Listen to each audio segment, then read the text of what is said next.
8 মাস ধরে আলোচনা হয়েছে, সেখান থেকে এসে আবার এই সমস্ত তালবাহানার কথা রাস্তায় বলার তো দরকার নেই। এনসিপির আক্তার আজকে বলেছেন মিটিং এ যে তারা সাংবিধানিক আইনে কিংবা সাংবিধানিক এখতিয়ার বলে তারা জুলাই সনদকে ঘোষণা করতে চায়।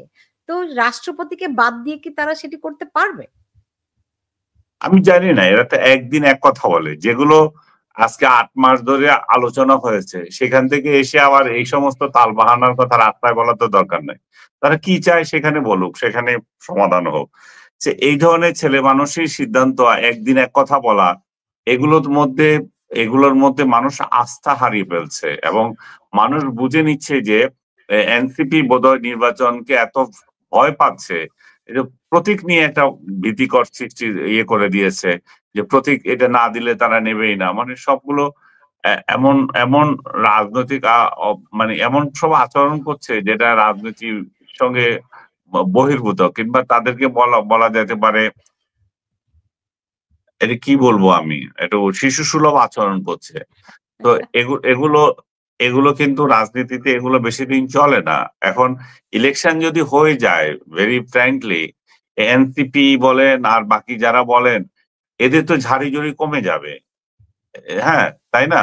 এখন যেভাবে ওনারা মানে সরকারি দলের মতো অ্যাক্ট করছেন, এরে ওরে ধমক দিচ্ছেন, টকশোতে এসে ধমকান পাবলিক রে, হ্যাঁ, এবং এরে ওর বিরুদ্ধে কথা বলেন, সেগুলো তো ওরা জানে এবং ওনারা নিজেরাই বলছেন যে সেফ এক্সিট নিতে হবে অন্যদেরকে। ওনাদের সেফ এক্সিট নিয়েও তো তখন সমস্যা দেখা দেবে। সো এনসিপি এখন যে সমস্ত আচরণ করছে, এটা যদি গণবিরোধী হয় তাহলে মানুষ ক্ষিপ্ত হবে।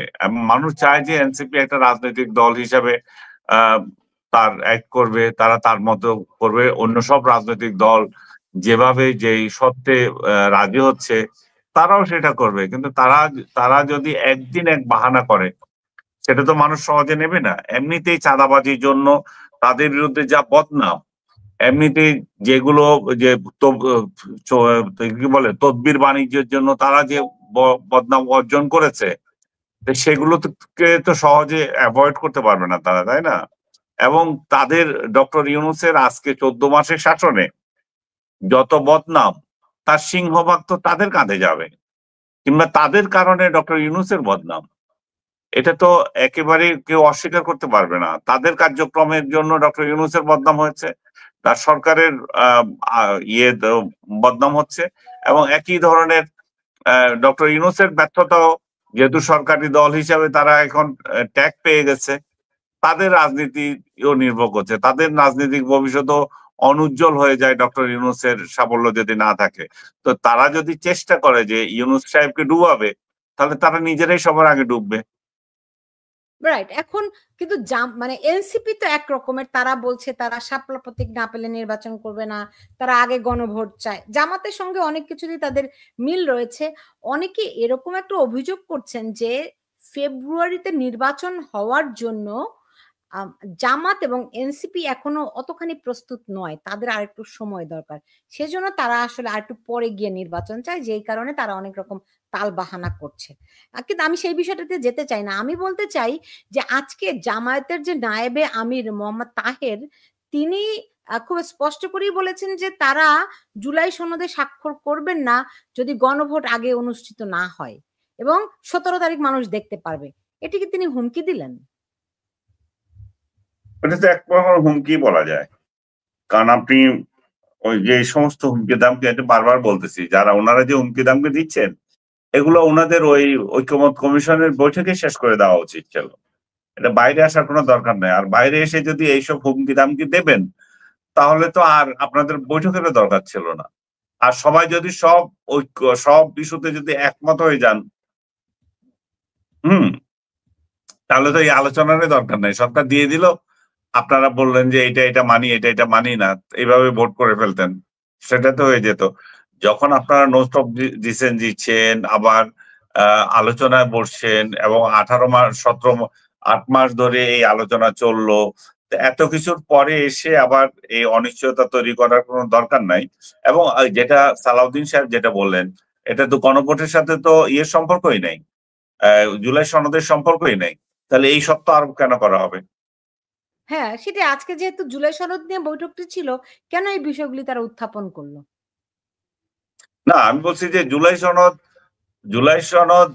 অন্য একটা জিনিস, আর গণভোট হচ্ছে আরেকটা জিনিস। এটার সাথে জুলাই সনদ গণভোট লেখা নাই। গণভোট তো এখানে বিষয় না। গণ জুলাই সনদ নিয়ে আমরা যে সিদ্ধান্ত নিলাম, সেই সিদ্ধান্ত আমরা গণভোটে দিব কি না দিব সেটা ইচ্ছা। জুলাই সনদে তো আর সেটার বিষয় না যে এটা মানলে এটা, না মানলে এটা মানতে পারবে না, বা এটা মানলে এটা মানতে হবে। এই জন্য অনেকে মনে করে কি যে জুলাই সনদ নিয়ে এই যে এখন আমরা বিভিন্ন রকম ভিন্ন মত কিংবা অনৈক্য দেখছি, অনেকেই বলছেন যে এটি আসলে এক ধরনের নতুন নাটক। ঠিকই এটা স্বাক্ষর হয়ে যাবে। আপনার কাছে কি মনে হয়? স্বাক্ষর হওয়াতে আমার মনে হয় না এটা হবে না। আমার মনে হচ্ছে, আমি তো শুরুতে বললাম, যেটা স্বাক্ষর হওয়ার অন্যের বাদ দিয়েও হয়ে যেতে পারে, এবং স্বাক্ষর হবে, কারণ রাষ্ট্রীয় এরকম একটা আয়োজন করছে, এটা তো হতেই পারে। কিন্তু যে বিষয়টা নির্ভর করছে যে সেটা হচ্ছে ইলেকশনকে বানচাল করার কোনো চক্রান্ত আছে কিনা। হুম। কারণ জাতি উদ্গ্রীব হয়ে অপেক্ষা করছে ফেব্রুয়ারিতে একটা সাধারণ নির্বাচন, যার মাধ্যমে একটা নির্বাচিত সরকার আসবে। সেই নির্বাচিত সরকার যে অত্যাচার করবে, সে অত্যাচার মানুষ সহ্য করার জন্য ক্ষমতা রাখে। কিন্তু এখন চারমুখী অত্যাচার মানুষ সহ্য করতে পারছে না, তাই না? এবং সেই নির্বাচিত সরকারকে তারা একটা গ্যারান্টি দিবে চাঁদাবাজির বা আদার্স, লাইসেন্স দেবে। যাও বাবা, তোমাদের কি দিয়েছে লাইসেন্স, তোমরা এখন যা ইচ্ছা করো। এখন সবাই বললো আমার কাছে লাইসেন্স আছে, আমার কাছে লাইসেন্স আছে, আমিও কেন করব না এটা। এই জায়গা থেকে মানুষ রক্ষা পেতে চায়। আমি আরো বহুদিন বলেছি, মানুষ চাঁদা দিতেও চায়, মানুষ যে চাঁদাবাজি যে করছে চাঁদা দিতেও চায়, কিন্তু মানুষ এই নিশ্চয়তা পাচ্ছে না যে কারে চাঁদা দেবে, কয়জনরে দেবে। সবাই সে দাবি করে। এতজনকে চাঁদা দিয়ে তো মানুষ ব্যবসা করতে পারবে না, মানুষ জীবন ধারণ করতে পারবে না। মানুষের চাকরি চলে যাচ্ছে, মানুষের খাবারের অভাব পড়ছে, মানুষের আইন শৃঙ্খলার পরিস্থিতিতে অভাব পড়েছে, মানুষ একটা অনিশ্চিত জীবনে যাচ্ছে, শিক্ষার পরিবেশ নাই, সবকিছু নিয়ে মানুষ এখন আতঙ্কগ্রস্ত যে ডক্টর ইউনূস কবে বিদায় নিয়ে নতুন একটা সরকারকে দেবে। সে যেই হোক, সে জামাতের হোক, বিএনপির হোক, অন্য দলের হোক, আর ইনক্লুসিভ ইলেকশন হইলে সেটা যদি আওয়ামী লীগও আসে, কারো আপত্তি নেই।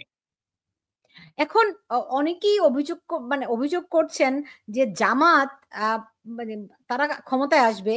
নির্বাচন তখনই হবে যখন নিশ্চিত হবে যে জামাত ক্ষমতায় আসবে। এইজন্য যত রকম ব্লুপ্রিন্ট করা কিংবা ইলেকশন ইঞ্জিনিয়ারিং কিংবা ইলেকশন মেকানিজম এগুলো নাকি জামাত করে ফেলেছে। এরকম অভিযোগ কিন্তু খুব জোরে সোরে আসছে।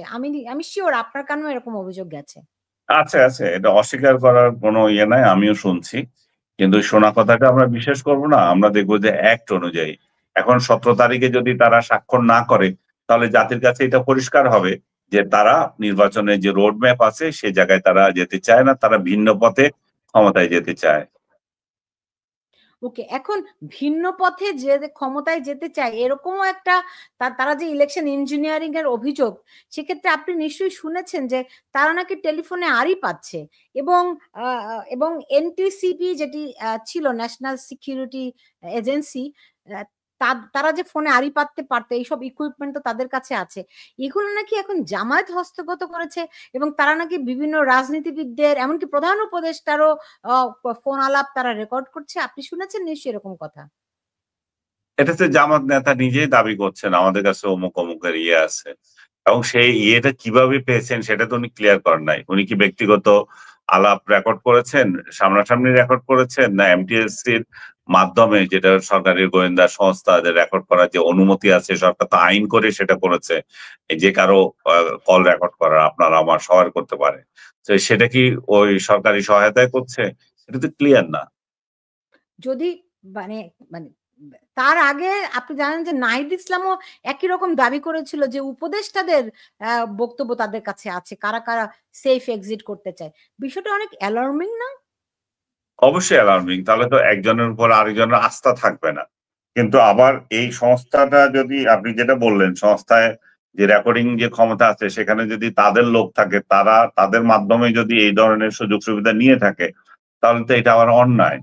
এটা যদি হয়ে থাকে তাহলে রাষ্ট্রীয় যন্ত্রকে তো তারা ব্যবহার করে এটা করতে পারে না। কিন্তু আমি আবারও বলছি, আপনি তো শিওর না তারা কোন মাধ্যম থেকে এটা পেয়েছেন এবং কিভাবে দাবি করছেন। তো তাদেরকে আপনি সরাসরি অভিযুক্ত করতে পারবেন না। বাট কালচার যদি মনে করেন, এটা তো একটা নিন্দনীয় কালচার। আপনার কাছে কেন আরেকজনের রেকর্ড থাকবে? আর যদি রেকর্ড থেকেই থাকে, কোন সূত্রে পেয়েছেন, কিভাবে পেয়েছেন, এবং জাতির জন্য সেটা যদি খুব গুরুত্বপূর্ণ হয়, প্রকাশ করে দেন। মাঠে ফাঁকা আওয়াজ দিয়ে তো লাভ নাই। আপনি তো জানেন যে এরকম সেই নিক্সন সরকারের পতন হয়েছিল আপনার এই ডেমোক্রেটিক পার্টি জন্য হাড়ি পাতার জন্য, রাইট? আপনার মনে আছে নিশ্চয়ই যুদ্ধ অপরাধীদের যখন বিচার হয় তখন বিচারপতি নিজামুল হক, রাইট, তার তার অফিসের কম্পিউটারে কে বা কারা অনেকেই অভিযোগ করেন জামাতের একটি অংশ সেখানে আড়ি পাতার ডিভাইস সেট করেছিল, যেটা দিয়ে যে স্কাইপ কেলেঙ্কারি নামে পরিচিত যেই ফোন আলাপা, যেটি নিয়ে খুব অনেক রকম ধূম্র জাল তৈরি হয়েছে। যাই হোক, এই তার মানে কি অনেকে অভিযোগ করছেন অনেকেই যে জামাতের আগে থেকেই এরকম আড়ি পাতার ইকুইপমেন্ট তাদের আছে, ওই টেকনোলজি তাদের যেমন আছে, তারা ইংল্যান্ড থেকে ট্রেনিংও নিয়ে এসেছে। আমি জানি না আপনি এই ব্যাপারে অবগত আছেন কিনা। না, আমি জানি না, আমি এগুলো সুইফট কমেন্টও করতে পারবো না। বাট স্কাইপ ফ্রি বা স্কাইপ যেটা বলছেন যে অ্যাপস দিয়ে যেভাবে হয়েছিল, সেটা তো একটা বড় ধরনের কেলেঙ্কারি। সেটা তো জামাত করেছে না কে করেছে তার থেকেও বড় কথা, যিনি এই রায় লিখছিলেন তিনি কেন এই ধরনের রায় করছিলেন, সেটা নিয়ে প্রশ্ন ওঠা উচিত। আপনার রায় কেন আপনি আরেকজনকে সহায়তা নেবেন? বা এই যে ধরনের কথাবার্তা তখন এদের আলাপে এসেছিল, সেগুলো তো কোনো সুস্থ আলাপ ছিল না। তো আমি শুধু যারা করেছে তাদের মিস্টেক করছেন, সেটি কোনো খারাপ আলোচনা ছিল না। না, অবশ্যই সেটা খারাপ আলোচনা ছিল। কারণ হচ্ছে যে আপনি আপনার রায় কেন আরেকজনকে লিখে দিতে বলবেন? আপনি তো একজন বিচারপতি। বলেননি তো, উনি তো আমার মনে আছে কি জিয়া করিম সম্ভবত, তিনি তিনিও আন্তর্জাতিক যুদ্ধাপরাধ ট্রাইব্যুনালে একজন শিক্ষক বা গবেষক, খুবই উচ্চ পদে আছেন। তো তিনি তার সঙ্গে পরামর্শ করছিলেন, ওখান থেকে তিনি কোনো সিদ্ধান্ত নেননি। যাই না, অনেকদিন আগের বিষয়। আপনি এই বিতর্কটা আমি মানে যেটা হয়ে থাকুক, আমি বলবো যে উনি পরামর্শ নিতে পারেন না। উনি কেন পরামর্শ নেবেন? উনি বিদেশি একজনের কাছ থেকে কেন পরামর্শ নেবেন?